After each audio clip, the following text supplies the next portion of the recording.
दोस्तों, समाजवादी पार्टी लगातार दलितों के बीच अपनी पकड़ मजबूत कर रही है। उत्तर प्रदेश में 2027 में विधानसभा चुनाव है और इस बीच में एक पोस्टर लगाया गया। बीजेपी और बहुजन समाजवादी पार्टी को बिल्कुल ही पसंद नहीं आया ये पोस्टर और इसके चलते दोनों ने ही इसे सीधे तौर पर संविधान निर्माता का अपमान बता दिया। मतलब डॉक्टर भीमराव अंबेडकर का। सपा पोस्टर में अखिलेश के आधे चेहरे की तस्वीर है। भीमराव अंबेडकर फोटो के कटआउट के पास लगाई गई है और इसको लेकर केंद्रीय मंत्री अर्जुन राम मेघवाल ने कहा कि सपा दलित वोट हासिल करने की कोशिश कर रही है और वह कांग्रेस की गोद में बैठी है, जिसने 1952 के चुनाव में अंबेडकर की हार सुनिश्चित की थी। हालांकि अर्जुन राम मेघवाल भी ऊपर से ही फेंक रहे हैं, क्योंकि उनको पता नहीं कि उनकी हार, अंबेडकर की हार की सुनिश्चित किसने की थी, कैसे उनकी हार हुई थी। अब कुछ इस तरह ही बीएसपी के जो उत्तर प्रदेश के अध्यक्ष हैं विश्वनाथ पाल, उन्होंने एक टीवी चैनल को इंटरव्यू में बताया कि पार्टी के जो संस्थापक हैं मुलायम सिंह यादव और अखिलेश यादव समेत सपा के नेताओं ने कभी भी अंबेडकर का सम्मान नहीं किया। बीएसपी नेता का यह भी कहना हुआ कि सपा सरकार ने अंबेडकर और काशीराम के नाम पर रखे गए जिलों का नाम बदल दिया, जबकि सपा के जो शीर्ष नेता हैं उन्होंने लखनऊ में बसपा द्वारा बनाए गए अंबेडकर स्मारक को भी अय्यासी का अड्डा बता दिया और यह पोस्टर बाबा साहब के घोर अपमान है।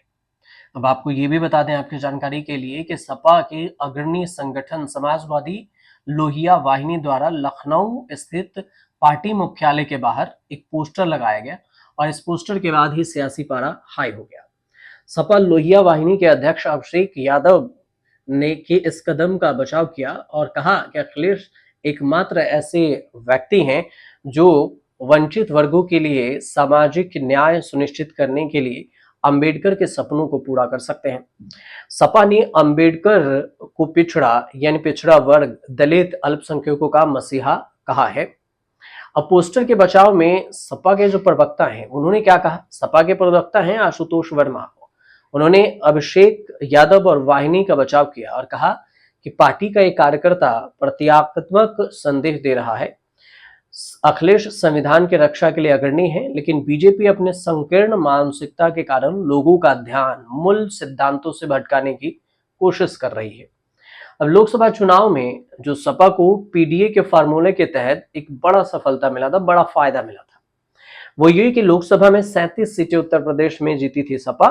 सपा के अंदरूनी सूत्र ये भी कहते हैं कि 1991 में इटावा लोकसभा चुनाव में बसपा के संस्थापक कांशी राम को सपा के समर्थन का हवाला दिया और इसके जरिए उन्होंने ये भी बताया कि अंबेडकर की जो विचारधारा है उसके प्रति मुलायम सिंह यादव के सम्मान की ओर इशारा किया गया और उनका दावा है कि इस जीत ने सपा और बसपा गठबंधन साथ में दलितों, ओबीसी को मिलाकर एक नए निर्वाचन क्षेत्र गठन की नींव रखी।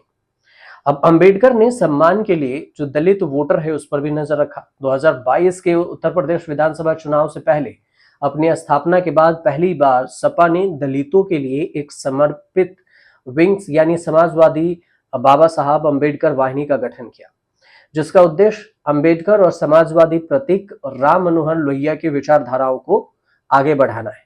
अखिलेश यादव ने दावा किया कि 2023 में मुलायम सिंह और लोहिया द्वारा शुरू किया गया समाजवादी आंदोलन और अंबेडकर, कांशीराम द्वारा दिखाया गया रास्ता एक ही है और उन्होंने अपने पार्टी कार्यकर्ताओं से इसी रास्ते पर चलने का आग्रह भी किया। अब जो पोस्टर को लेकर विवाद है, इस बीच में अखिलेश यादव ने 14 अप्रैल को उनकी जयंती पर इटावा में अंबेडकर की प्रतिमा का अनावरण किया और उन्हें देश का सबसे बड़ा विद्वान, अर्थशास्त्री, समाज सुधारक और वकील बताया। सपा ने राज्य भर के प्रमुख दलितों तक पहुंचने की पूरी कोशिश की है और उन्होंने बताया कि सम्मानित के लिए एक सप्ताह चलने वाला है अंबेडकर जयंती स्वाभिमान समारोह और इसी अभिमान समारोह से समाजवादी पार्टी इस तैयारी में है कि 2027 का जो माहौल है वो भी हम अभी से टाइट कर लें। दिलचस्प बात है कुछ वो ये कि सपा और बसपा ने पहली बार 1993 के विधानसभा चुनाव में हाथ मिलाया। हालांकि बीजेपी 425 सीटों में से 174 सीटें जीतकर सबसे बड़ी पार्टी बनकर उभरी 1993 में, लेकिन सपा बसपा गठबंधन ने सामूहिक रूप से 176 सीटें जीती। कांग्रेस 28, जनता दल 7 और छोटे समर्थक थे मुलायम के नेतृत्व में सरकार बनाई। सरकार बनने के जो बमुश्किल 2 साल बाद ही सपा और बसपा के बीच में मतभेद हो गया और इसके बाद जून 1995 में मायावती ने समर्थन वापस ले लिया और बीजेपी के समर्थन से मुख्यमंत्री पद पर बैठ गई। हालांकि उनकी सरकार भी सिर्फ 4 महीने ही चल सकी थी और इस तरह से सरकार बनी और सरकार गिर भी गई। सपा और बसपा के बीच में जो दूरियां हैं वो धीरे धीरे बढ़ती गई। बात 2012 में उत्तर प्रदेश में सपा के अकेले सत्ता में आने के बाद शुरू हुई और अखिलेश ने मायावती द्वारा जो शुरू की गई अनुसूचित जातियां एससी और एसटी के लिए 26 कल्याणकारी योजनाओं को खत्म कर दिया और उनके सरकार ने सरकारी बैठकों में एससी के लिए आरक्षण भी खत्म कर दिया। अब यही बात आए 2018 में। 2018 में जो गोरखपुर और फूलपुर लोकसभा चुनाव हुए, उपचुनाव हुए थे, इस दोनों दल फिर से एक साथ आए, सपा और बसपा। दोनों में जीत हासिल की और अपना सफलता से उत्साहित सपा और बसपा ने 2019 के लोकसभा चुनाव के लिए महागठबंधन बनाने के लिए तत्कालीन जो अजीत सिंह के नेतृत्व वाले राष्ट्रीय लोकदल आरएलडी है, उसके साथ हाथ मिलाया। हालांकि चुनाव में गठबंधन में खराब प्रदर्शन रहा और सपा और बसपा के ने संबंध भी तोड़ लिए। 2024 में बसपा और सपा का गठबंधन नहीं बना। सपा ने कांग्रेस के साथ गठबंधन किया और अच्छी खासी सीट 2024 के लोकसभा में बिटोरे। 37 सीटें सपा ने ले आई, बीजेपी से भी ज्यादा सीटें।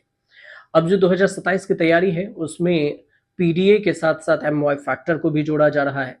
अब देखना ये होगा कि इसका असर क्या होता है उत्तर प्रदेश की राजनीति में। फिलहाल आपको जानकारी अगर सही पहुंची हो तो हमारे चैनल से जुड़िए, सब्सक्राइब कीजिए, शेयर कीजिए, कमेंट